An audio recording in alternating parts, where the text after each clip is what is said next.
સાચું સુખ એ ભગવાનના નામ. મૃત્યુ પછી કાંઈ સાથે આવવાનું નથી.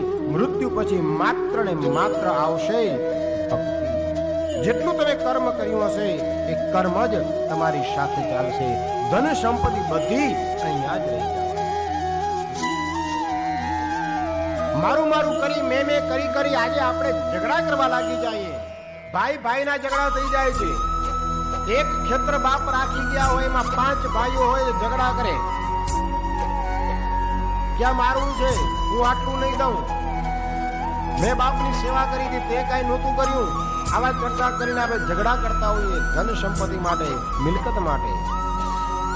પણ યાદ રાખજો, મિલકત માટે પાંડવો અને કૌરવો પણ ખપી ગયા. આ એની ધરતી છે.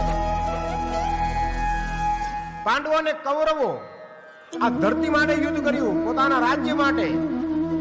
પાંડવોનો વિનાશ થઈ ગયો પણ ચાલ્યા ગયા હિમાલય તરફ, નાશ થઈ ગયો એનો. કૌરવો ગયા. આ ધરતી એની એ જ છે, કોઈની થઈ નથી અને કોઈની થવાની નથી. માટે ભાઈ ભાઈએ બાજુ નથી.